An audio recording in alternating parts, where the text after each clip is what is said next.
biggest news from down this way lately. You want to say anything about the mayor that just passed? Town of Honey Path has recently lost one of its pillars of the community, a great, outstanding Christian man that I believe the whole town loved.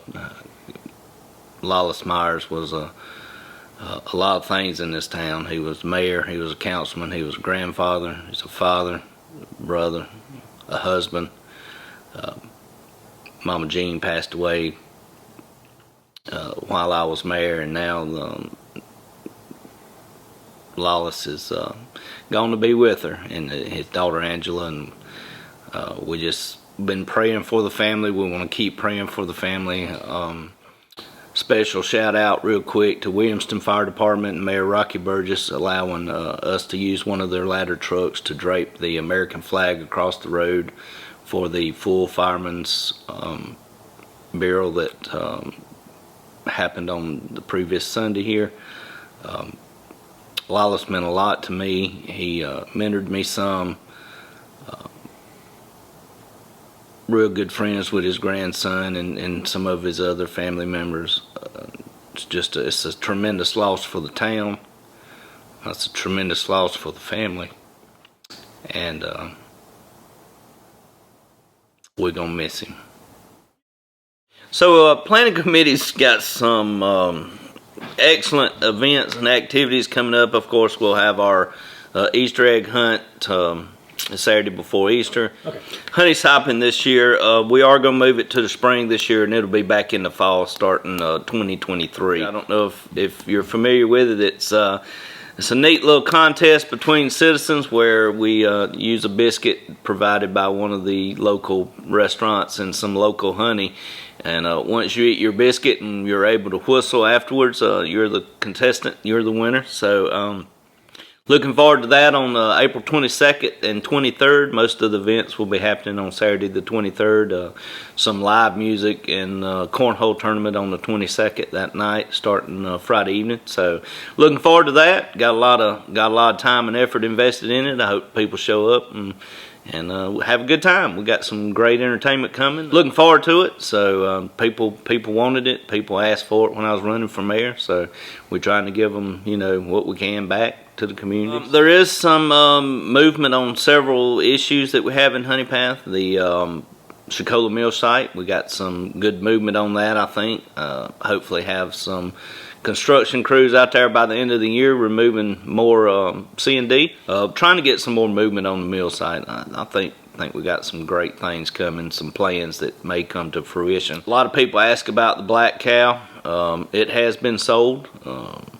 The guy that bought it has reached out to me a couple times and asked me what the town people wanted. So working closely with him, and hopefully we'll get something moved into Black Cow soon. Was awarded a facade grant for $25,000. I believe you and I have spoke on that before.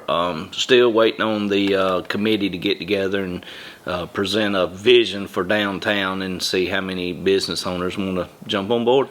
Do have a lot of movement though on Main Street. Some buildings have been sold, and looks like people's getting ready to hopefully open up some things, but I can't really elaborate on what at this point. We have really pushed our zoning ordinance coordinator to her limits here lately with the amount of houses that are being looked at building and ones that are actually building. I think in the next 2 or 3 months you'll see 7 to 10 brand new houses going up. Some's already been started, some are coming in the next month or so. So Honey Path's growing. I like to think it's because Honey Path's a great place to live, and I believe that would wholeheartedly. That's why I live here for the last 20 plus years, and Greenville is a huge market for workers, but I don't know if you've been on Woodruff Road, but I wouldn't want to live on it. So I don't mind commuting 25 miles to work, and the culture in America today, you commute to work. So people are wanting to live in these small towns, and I want to welcome them all to Honey Path because this is a great little town and it's getting better. How about the pandemic stimulus money? Have y'all made plans for that? We received about $950,000 already. It's in our coffers, and we have used some of that. We got a water tank that's due for cleaning and repainting, and we allocated some money for that. We've also allocated money to completely replace, and I believe we've already ordered them and received them, radio read meters for all of the rest of town's water meters. So hopefully when we get all the radio read meters in, we can read all the meters in one day and not take us a week to do it. So everybody's water bill will start becoming more consistent, I hope, and hopefully reduce some of the workload at the maintenance department so they can focus on other things such as the potholes and the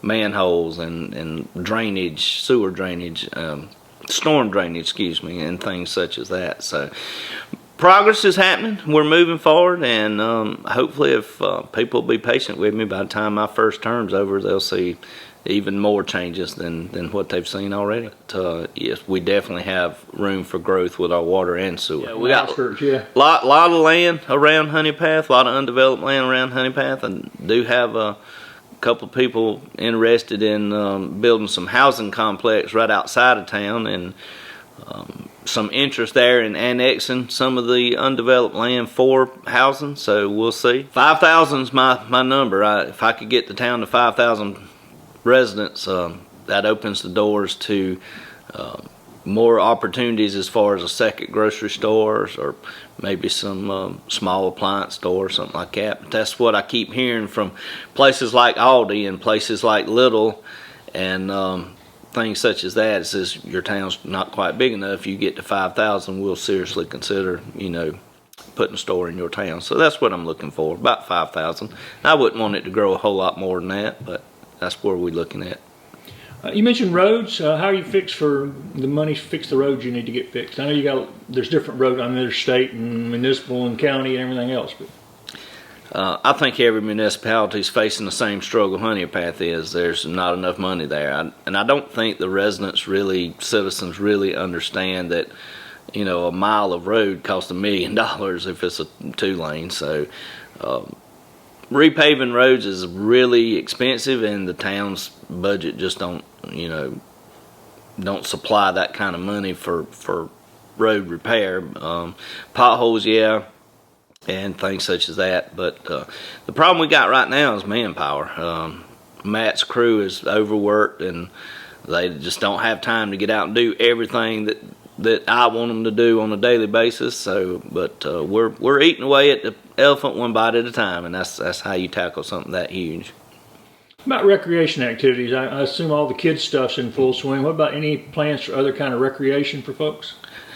Well, this year I've asked Director Pace to host an opening weekend baseball tournament here in Honey Path, and hopefully we can get 10 or 12 teams from outside of Honey Path to come and have a small parade down Main Street early in the morning.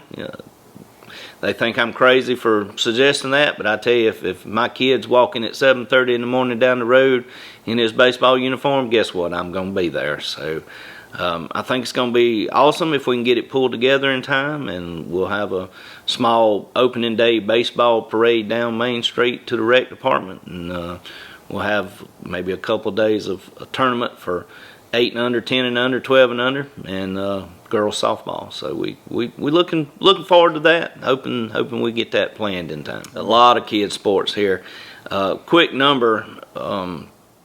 The police kids camp, Honey Path Police Kids Camp, every year in June, brings somewhere from 125 to 150 kids daily over to the rec department, where they enjoy the pool and some bouncy houses and some other recreational activities, and we feed them breakfast and lunch and buy them a shirt, and they get to spend the day with the police officers, and some of our firemen now are out there, the mayor and town council and town employees, of course, help out with that. So it's a lot of youth in Honey Path, a lot of active youth in Honey Path, so we're real pleased about that. Just recently, the planning committee has installed, donated by United Way, some interactive signage in Dogwood Park right here behind Town Hall.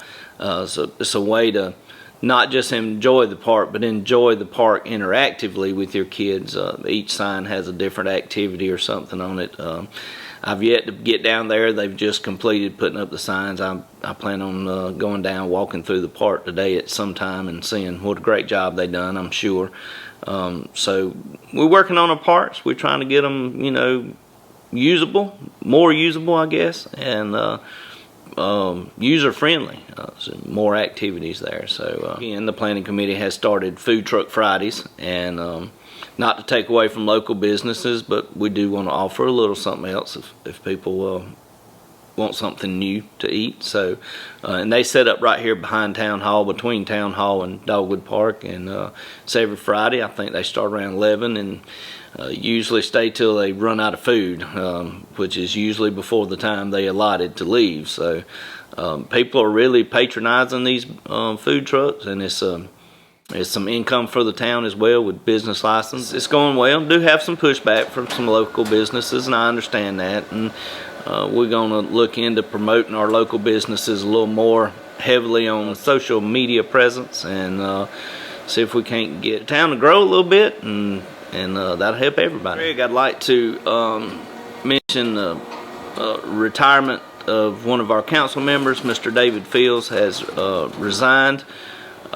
He left a letter in my mailbox one day about 2 weeks ago, announcing he was stepping down as councilman.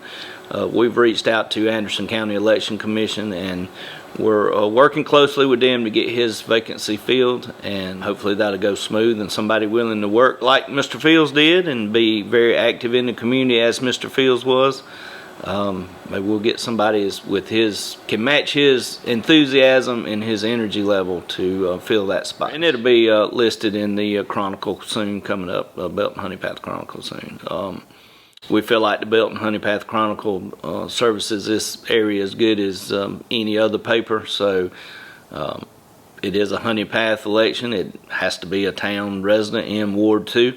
So any further information can be learned through the Election Commission in Anderson County. Again, we're very excited and pleased to bring back the Honey Soppin, the Honey Path. Again, we're going to have some local honey here on site for our contest. There'll be some honey vendors set up selling. There'll be some food vendors. There'll be craft vendors.